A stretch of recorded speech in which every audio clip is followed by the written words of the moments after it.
You may not know the name Ruby Bridges, but I guarantee that you've seen her image because she's the subject matter in a very famous painting from the 1960s that I want to talk about. And I want to talk about this in the context of a biblical response to racism. Hi, Alex McFarland. Thanks for watching the Truth for New Generation broadcast. You know, I love the painter Norman Rockwell. I've been just a fan of Norman Rockwell since I was a kid, and I've collected books of his pictures. And, you know, Rockwell apparently was very socially conscious and cared deeply about the problem of racism. Now, it's interesting, nowadays that the culture is so woke, four of Rockwell's famous paintings, the four freedoms that show, you know, parents praying over the bedside of a sick child and a man speaking out at a city council meeting. You've seen the four freedoms painting, and there have been calls to don't display those publicly. That's crazy, because Rockwell cared deeply about the subject of civil rights and racism. Now, in 1964, he painted a picture called The Problem We All Live With. And it shows Ruby Bridges, a beautiful little black girl, and she's walking to school. She's engaged in that most holy pursuit, education, attending to the life of the soul by feeding the life of the mind. But sadly, this beautiful little black girl that's walking to school, on the wall next to her is a splattered tomato where somebody probably has thrown and she narrowly missed getting hit by this vegetable. There's a horrid word written on the wall from the civil rights era. And part of the reason that Rockwell's painting, The Problem We All Live With, is just rarely ever displayed is because of this word. And you know, sadly, this beautiful little girl that's trying to walk to school, she's having to be flanked front and back by policemen guarding her because otherwise she couldn't safely walk to school. You know what's interesting is she's in this white dress, and it really does portray innocence, purity, righteousness even. And the wall where there's this terrible epithet and this splattered tomato that's dirty. The culture is dirty and unrighteous, the backdrop. The subject matter, just a precious human being, is really something holy. It's an incredibly striking picture. It's pretty bleak. One thing that I'm so glad Barack Obama did while he was president, he displayed that picture in the White House for a number of months, and I'm glad that he did because it was one of maybe the most powerful statement on canvas that Norman Rockwell ever made.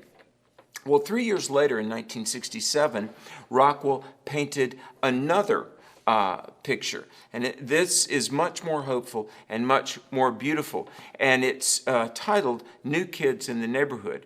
Now, in this particular painting, there's a moving van, and neighbors are moving into a house, a precious brother and sister, black children.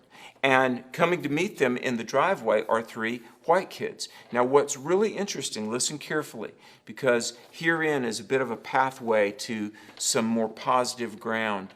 The black boy is holding a baseball glove, and the black girl, his sister, is holding a cat. Well, the three white children come, and they're watching the moving van being unloaded. They've got a smile on their face, and one little white boy is in a baseball uniform. The other boy, the Caucasian child, has a baseball glove. They both have baseball on their mind, common ground. And the little Caucasian girl is looking at the black girl holding a cat. And you can think, any second you're going to hear these children exclaim, "Hey, we have enough to play. Let's play a game." There's common ground. And indeed, there's more common ground than there is disparate ground. And we as human beings, look, I don't think America's problem is systemic racism.